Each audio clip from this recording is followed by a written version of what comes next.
ಕ್ರಿಸ್ತನಲ್ಲಿ ಪ್ರೀತಿಯುಳ್ಳ ಎಲ್ಲ ನನ್ನ ಸಹೋದರ ಸಹೋದರಿಯರನ್ನು ಯೇಸುಕ್ರಿಸ್ತನ ನಾಮದಲ್ಲಿ ವಂದಿಸುತ್ತಾ ಜುಲೈ 9ನೇ ತಾರೀಕಿಗೆ ನೇಮಕವಾಗಿರುವ ರಾತ್ರಿಯ ಗೀತೆ.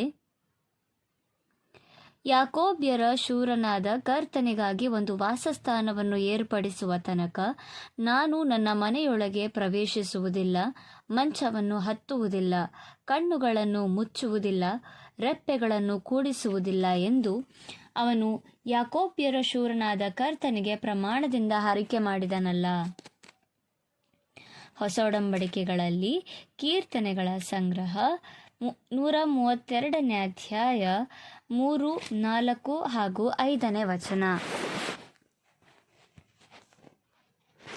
ದೇವಾಲಯವನ್ನು ನಿರ್ಮಿಸುವ ಬಯಕೆ ದಾವೀದನ ಹೃದಯದಲ್ಲಿದ್ದಂತೆ ಈಗಿನ ಕಾಲದಲ್ಲಿ ಕರ್ತನ ವಿಚಾರದಲ್ಲಿ ಮತ್ತು ಆತನ ರಾಜ್ಯವನ್ನು ಸ್ಥಾಪಿಸುವ ವಿಚಾರದಲ್ಲಿ ಕರ್ತನ ಜನರಿಗೆ ಸ್ವಾಭಾವಿಕವಾಗಿ ಬಯಕೆ ಬರುತ್ತದೆ. ಚಿನ್ನ, ಬೆಳ್ಳಿ, ಅಮೂಲ್ಯವಾದ ಗುಣಲಕ್ಷಣವೆಂಬ ಕಲ್ಲುಗಳನ್ನು ಸಂಗ್ರಹಿಸುವ ಸಮಯ ಇದಾಗಿದೆ. ಇದರಿಂದ ಕರ್ತನ ದೇವಾಲಯವನ್ನು ರೂಪಿಸಲಾಗುತ್ತದೆ. ಈಗಿನ ಸಮಯ ಕಲ್ಲುಗಳನ್ನು ಕೆತ್ತುವುದು ಮಾತ್ರವಲ್ಲ, ದೇವರ ದೇವಾಲಯದಲ್ಲಿ ಅವರ ವಿವಿಧ ಸ್ಥಾನಗಳಿಗಾಗಿ ಅವುಗಳನ್ನು ರೂಪಿಸುವ ಸಮಯವಾಗಿದೆ.